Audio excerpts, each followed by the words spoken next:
여러분 반갑습니다. 옆에 분하고 인사 나누겠습니다. 새해 복 많이 받으세요. 주님의 은혜와 평화 함께하기 원합니다. 이런 마음으로 인사하시고.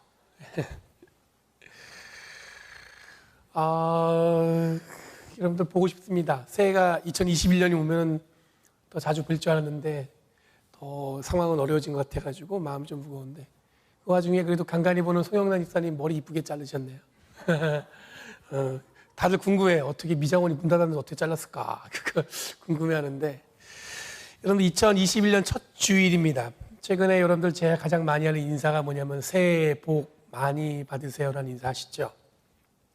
영어로도 해피 뉴 이어인데 해피 복 뭐 같은 비슷한 말이잖아요. 행복하세요, 복 받으세요.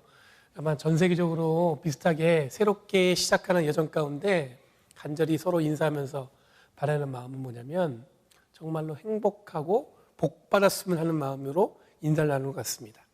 이런 복이란 개념은 우리들에게 물질적인 풍요 혹은 자녀의 축복, 하는 일의 성공, 어쩌면 승리 뭐 이런 것들의 의미가 깊이 배어 있는 것 같아요. 지난해보다 이 새로 시작한 이 한해는 좀 더 많은 것들이 채워지기를 바라는 마음으로 또는 여러분들 세상이 바뀌어서 어쩌면 좀 더 이렇게 자기의 삶이 좀 더 이렇게 쭉 올라갔으면 하는 어떤 그런 기대가 우리가 이해하는 복의 개념에 이 기본적으로 깔려 있는 것 같습니다. 그러면 기독교에서 말하는 축복은 무엇일까? 어떤 의미일까? 이 생각해 보면 이 기존에 우리가 갖고 있는 복의 개념하고 그렇게 큰 차이가 별로 없는 것 같아요. 그냥 우리가 인사로는 건네지만 복, 축복은 여러분들 세상이 인정하는 풍요로움으로 기본으로 하고 있는 것 같습니다. 이런 것들 위에 기본적으로 마음이 녹아져 있어요. 여러분 옛날부터 우리 조상들은 오복을 굉장히 중요하게 복의 개념이었어요. 그래서 5가지 복이 있었는데 수, 뭐냐면 오래 사는 거죠. 수, 생명을 다하고 부, 물질적인 풍요, 그 다음에 강령, 몸이 건강하고 마음이 평안한 것을 복이라고 생각했습니다.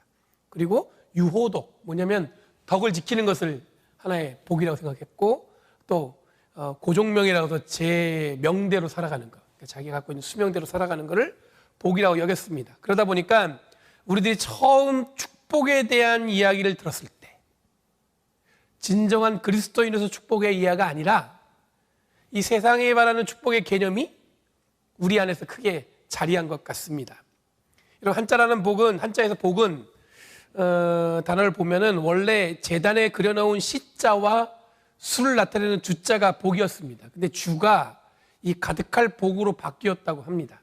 이 재단에 수를 가득 채워서 하늘의 복을 받을 수 있다는 뜻이겠죠. 그러니까 뭐냐면 이 복이라는 의미는 이 제사의 의미가 굉장히 강한 한자에서 여러분 그 의미를 발견할 수 있을 것 같아요. 그리고 가득할 복자는 한일자와 입구자 그리고 밑에 밭전자가 붙어 있어요. 그 말은 무슨 얘기냐면 한 입으로 밭을 가꾼다는 뜻이겠죠. 그러니까 복은 제사나 노동을 통해서 스스로 얻는 것이지 누가 그냥 가져다가 복 받으세요 던져주는 건 아니라는 거예요.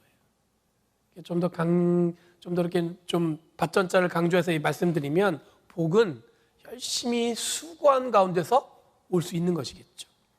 복을 영어로 풀어보면 blessing입니다. 그렇죠? 복 받으세요 할 때 blessing. 근데 이 말은 이 영어의 어원은 어디서 왔냐면 bleeding에서 왔다고 그래요. 그럼 bleeding 없이는 이 blessing이 없다는 뜻이죠. 누군가가 나를 위해 피를 흘리는 희생이 있어야 복이 있다는 얘기입니다. 이걸 기독교 신앙을 풀어보면 예수 그리스도의 피로 우리가 구원받을 것이라는 것이 바로 복이라는 것입니다. 여러분 한자로 복은 노력을 통해서고 영어에서 복은 희생을 통해서 복이 온다는 거예요. 오늘 본문에 보면 3절에 바울은 하나님께서 우리에게 신령한 복을 우리에게 주셨다고 이야기하고 있습니다. 여기서 복은 율로기아라는 단어를 해석한 건데 율로기아의 뜻은 여러분들 복이라는 뜻, 축복이라는 뜻도 있지만 찬양하다는 뜻도 담겨져 있어요. 그러니까 우리가 하나님을 찬양한다고 고백할 때 그 고백에는 하나님이 주시는 축복을 소망하는 의미도 포함하고 있다고 볼 수가 있을 것 같습니다.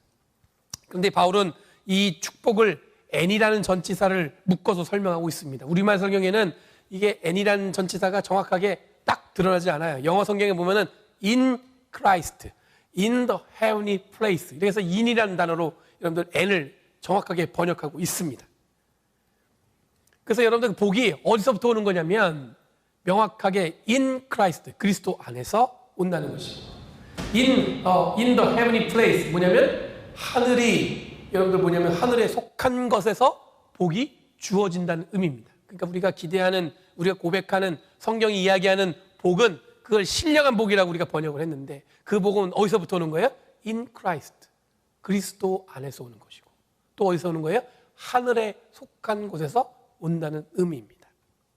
우리들이 새해 복 많이 받으세요 라고 인사를 건네는 것, 그 안에는 뭐가 있냐면 그리스도 안에서 주시는 축복이, 하늘에 속한 축복이 그냥 하늘에서 뚝 떨어진 것이 아니라 노력과 헌신을 통해서 혹은 희생을 통해서 축복이 함께하기를 바라는 고백이 함께 녹아져 있는 거예요. 그래서 우리가 복 받으세요 했을 때는 이제 뭐냐면 다르게 이제 해석할 수 있어야 되는 거죠. 3절 이하에 보면 좀 더 구체적으로 어떤 축복이 주어지는가를 바울은 설명하고 있습니다. 4절에 보면 우선 하나님이 첫 번째 복으로 얘기하는 게 뭐냐면 우리를 택하셨다고 말씀하고 있어요. 택하셨다는 말은 하나님이 우리를 어떻게 한 거예요? 선택하셨다는 건데, 이것도 그리스도 안에서라는 말에 종속되어 있어요. 그냥 택한 게 아니라 그리스도 안에서 있기 때문에 우리를 어떻게 하신 거예요? 택하셨다, 선택하셨다, 그 말이에요. 즉 예수 믿는 우리를 하나님이 선택하셨다, 불러주셨다, 그런 의미겠죠. 그리고 이런 우리들을 어떻게 했냐면 흠없는 사람이 되게 하셨다고 말씀하고 있어요. 흠없다는 말은 여러분 우리말로 번역해서 흠없다라 했는데 영어 성경에는 거룩하고 비난받지 않게 만드셨다는 의미예요. 더 마음에 와닿죠. 홀리해지고, 그러면 no blame, 블레임이 없다는 거예요. 우리를 하나님이 선택하신 것도 큰 축복인데 여기에 우리를 어떻게 했냐면 거룩하게 하시고 비난받지 않게 하셨다고 하니까 얼마나 큰 축복인지 모르겠습니다. 5절에서는 우리를 예수 그리스도를 통해 하나님의 자녀 삼아 주셨다고 기록하고 있습니다. 이렇게 간단한 문장, 여러분 우리가 늘 고백하잖아요. 우리는 하나님의 자녀다, 자녀다. 근데 여러분들 이거를 원어로 직역해 보면 이렇게 번역할 수 있어요. 뭐냐면 하나님이 예수 그리스도를 통해서 우리를 자신의 자녀로 입양하시려고 미리 계획을 하셨다. 의미가 달라지죠. 여러분 또 다른 축복은 뭐냐면 하나님이 우리를, 예수님을 통해서 우리를 자녀, 아들로, 자녀로 어떻게 한 거예요? 입양하신 거예요. 그걸 어떻게 했냐면 미리 계획을 하시고, 그냥 어느 날 갑자기 아니 해야지 이게 아니라 미리 처음부터 계획하셔서 우리를 어떻게 하신 거예요? 자녀 삼아 주셨다는 거예요. 깊이 이 문장을 묵상해 보면 하나님이 우리를 축복하신다는 의미가 이렇게 귀하고 큰 의미라는 것을 깨달을 수가 있습니다. 우리는 단순히 서로 성도들끼리 축복합니다, 새해 복 많이 받으세요, 그러면 그 안에 여러분들 바로 하나님이 우리에게 결정하신 이런 내용들이 같이 담겨 있다는 겁니다. 6절에서는 이 모든 것을 거저 주시는 은혜라고 합니다. 어떤 값을 주고 주는 게 아니에요. 그냥 주신다는 겁니다. 그리고 그러니까 우리는 어떻게 할 수 있어요? 찬양할 수밖에 없는 거예요. 거저 주셨기 때문에 우리가 페이백 하는 거는 딱 한 가지 할 수 있는 방법이 있는데 그게 뭐냐면 찬양하는 거예요. 그리고 7절에 바울은 이런 하나님의 은혜에 따라서 우리의 모든 죄가 용서받았다고 선언하고 있습니다. 엄청난 축복이죠. 8절에서는 지혜와 총명도 넘치게 주셨고 9절에서는 하나님의 신비한 뜻을 우리에게 하나님이 알려주셨다고 고백하고 있습니다. 11절에 하나님의 계획이 다 이루어지는 그때가 되면 하나님이 우리를 그리스도 안에서 상속자로 삼아 주셨다는 얘기입니다. 여러분 아버지의 상속자는 모든 자녀에게 주어지는 권한이 아니에요. 우리는 상속하면 물질적인 어떤 그런 물려받은만 생각하는데 상속의 개념은 여러분 성경에 굉장히 많이 나와 있어요. 그래서 여러분 장자권에 대해서 굉장히 중요하게 얘기하잖아요. 물질은 자녀들끼리 나눠 가질 수는 있어요. 근데 장자에게 주어진, 상속자에게 주어진 권한은 아버지가 가진 모든 것을 주는 거예요. 그게 무슨 얘기냐면 재물만 주어진 게 아니라 아버지가 누리는 모든 고난을 부여받는다는 의미입니다. 우리들이 하나님의 상속자가 된다는 것은 뭐냐면 하나님이 꿈꾸는 것, 하나님이 지금까지 세운 가치를 지키는 자로서 우리를 부르셨다는 거예요. 그러니까 여러분들 그냥 자녀에게 상속되었다, 상속자가 되었다 이 얘기는 뭐냐면 하나님이 물질적인 풍요 이거 주는 거 개념에서 머무는 게 아니라 하나님이 꿈꾸시고 하나님이 지금까지 세워오신 것을 여러분들 우리를 통해서 그 일을 하게 만드신다는 의미가 담겨 있다는 것입니다. 여러분, 이만한 축복을 우리들이 받는다는 것이 오늘 본문에서 바울이 우리에게 전하는 메시지예요. 그리고 13절에 복음을 듣고 믿음으로 약속하신 성령의 날인을 받으라고 이야기하고 있습니다. 여기서 한 가지 더 여러분들 축복에 대한 의미를 여러분 이해하려면, 우리들이 축복을 받는다는 것은 성령의 날인을 받는 것으로 완성되어지는 것으로 여러분들 우리가 그 의미를 이해하셔야 될 것 같아요.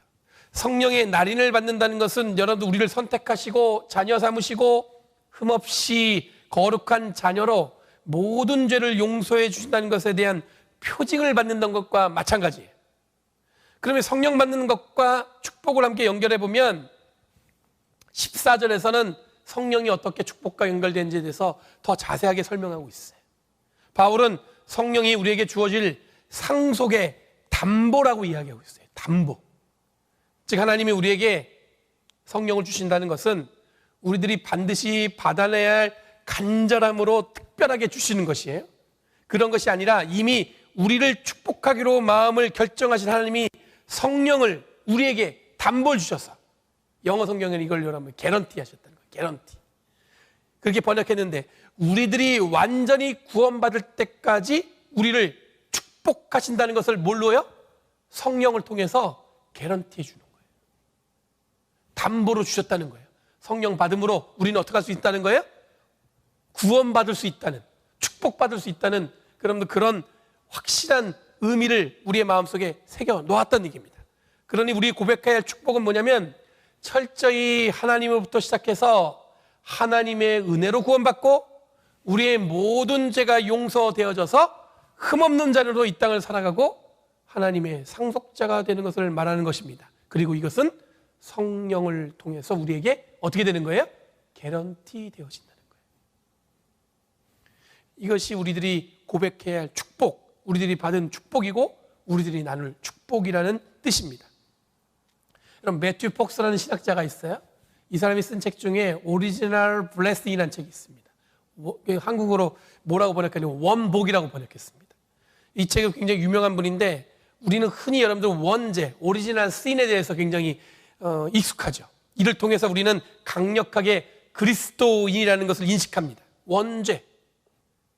근데 이분은 하나님의 창조에 집중하면 하나님은 처음에 우리를 축복하셨다는 것에 무게를 두고 원복을 회복하고 깨달아야 한다는 것을 이해하고 계세요.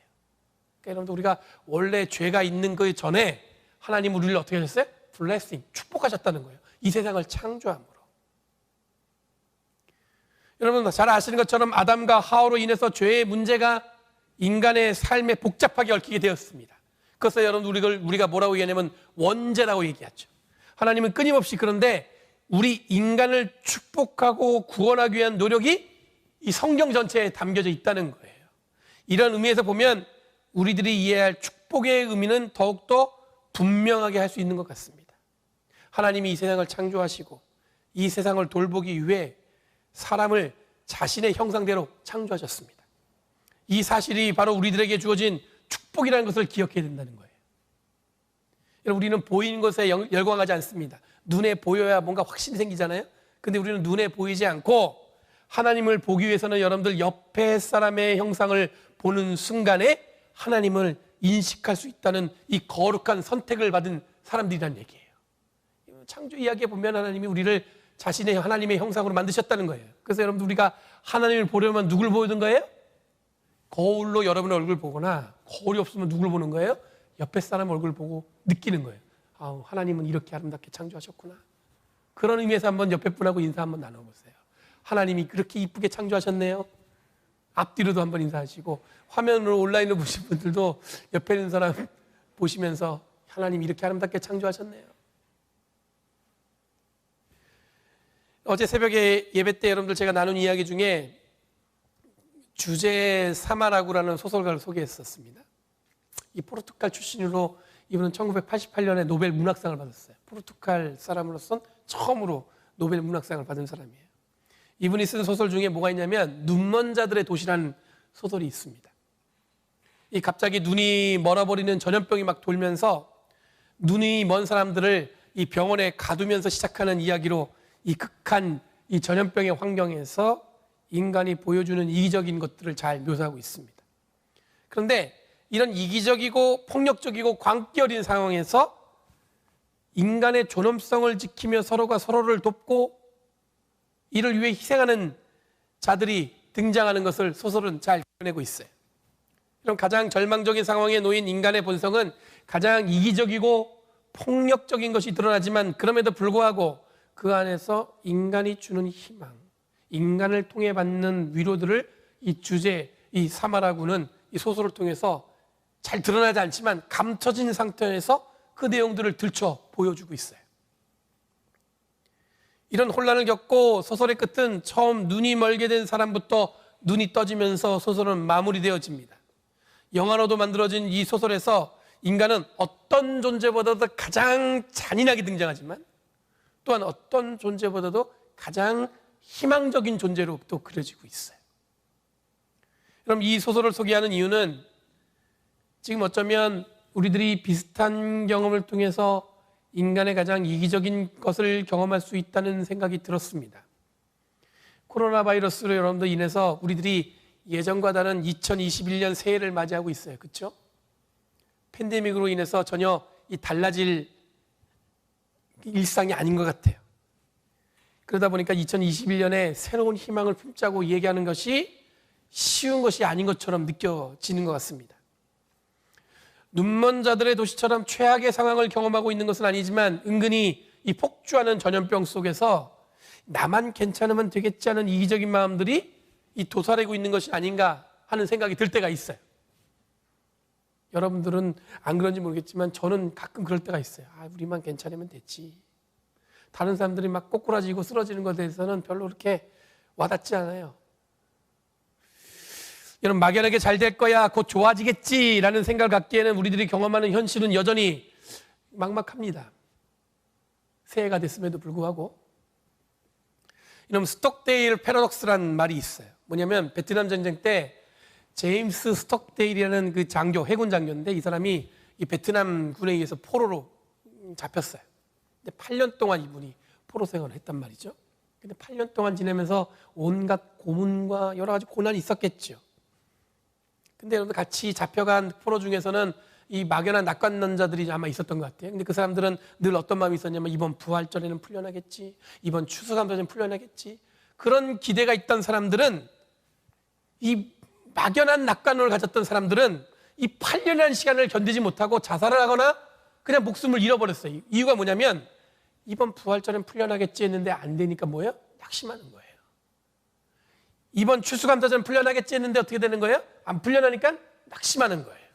그런데 이 스톡데일 이 장교는 어떻게 했냐면 늘 이 현실의 냉정을 받아들였어요. 내가 지금 잡혀있지. 그렇지만 마음 한구석에 뭐예요? 희망을 놓지 않는 걸 통해서 이 포로 생활을 견디어냈다고 해서 이 사람의 이야기를 듣고 스톡데일 패러독스라는 단어가 만들어졌습니다.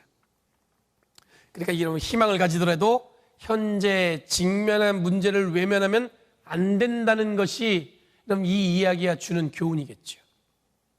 우리들이 지금 겪고 있는 팬데믹 상황에서 필요한 마음가짐이 이 스톡데일 패러독스 같다는 생각이 듭니다.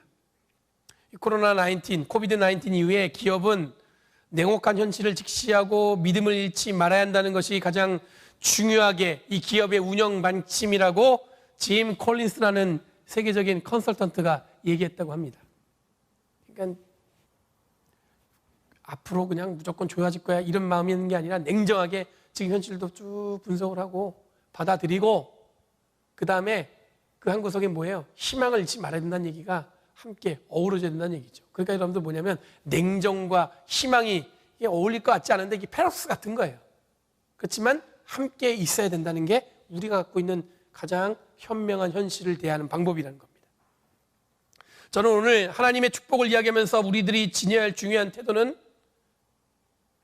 지금 우리들이 겪고 있는 현실을 충분히 인식하는 것이라고 말씀드리고 싶습니다. 앞서 말씀드린 것처럼 복은 거저 오는 것이 아닙니다. 노력과 희생을 통해서 주어지는 것입니다. 교회는 우리가 와서 여러분 교회에서 예배드리고 하나님께 영광을 돌리는 은혜의 자리지만 동시에 여러분들 뭐 하는 자리냐면 희생의 자리예요.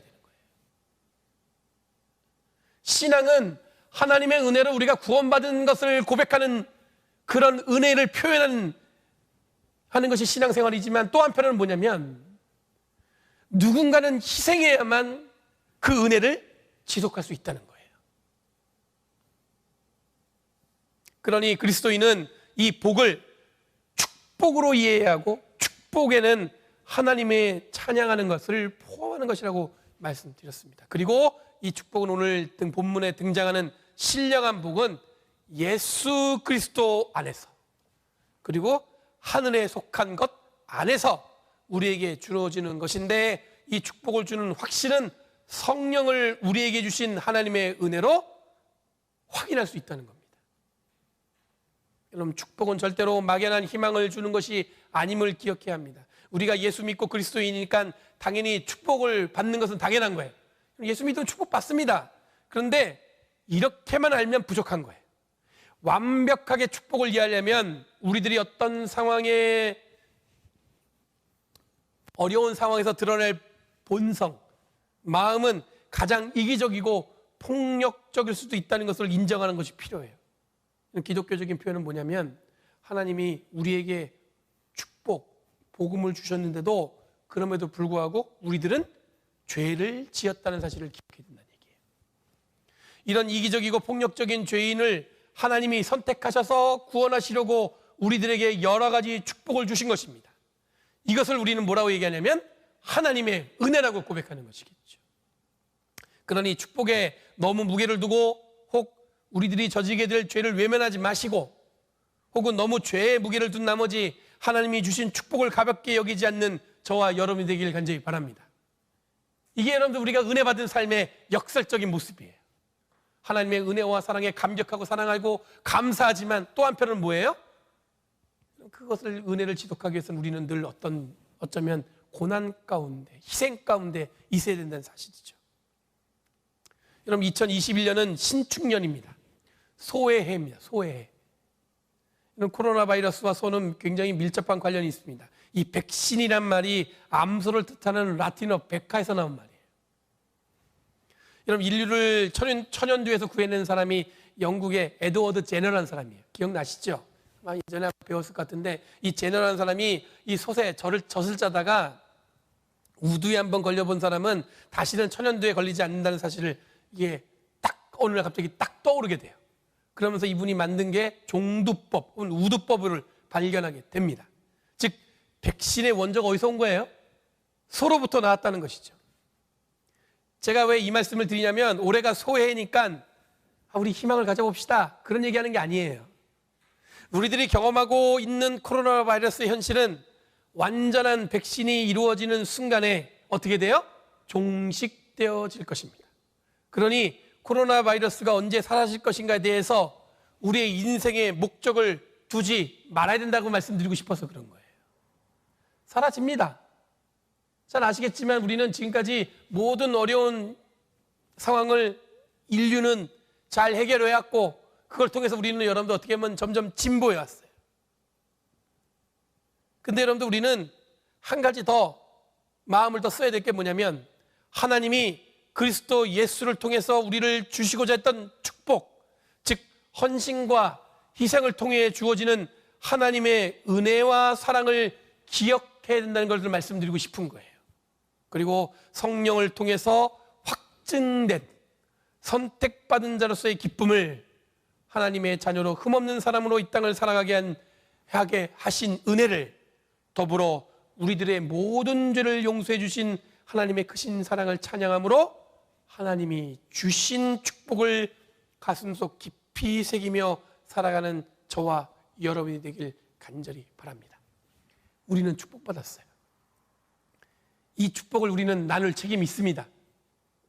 이 책임을 위해서 여러분 2021년을 살아가는 저와 여러분 되길 간절히 바랍니다. 변한 건 없는 것 같아요. 오늘 아침에 번뜩 일어나서 무슨 생각이 들었냐면 새해가 밝았는데 새해란 느낌이 안 드는 거예요. 왜냐하면 우리는 여전히 작년부터 지금 고생하고 있는 그 상황에 빠져 있잖아요. 그럼에도 불구하고 우리가 축복받았다고 얘기할 수 있는 이유는 뭐냐면 하나님은 여전히 우리를 통해서 은혜를 주시고 우리에게 복을 주심을 통해서 우리를 들어 사용하신 줄 믿습니다. 변한 거는 여러분들 요 하나예요. 나머진 변한 게 없어요. 그러니 여러분들 우리는 늘 어떤 마음이 있어야 되냐면 하나님이 우리와 동행하심으로 누군가는 희생을 통해서 우리에게 주어진 은혜를 나도 희생함으로 누군가에게 그 은혜를 나눌 수 있는 그런 축복의 우리의 삶을 드리는 저와 여러분들이 되길 간절히 바랍니다. 새해 축복 많이 받으시길 간절히 소망합니다. 기도하겠습니다.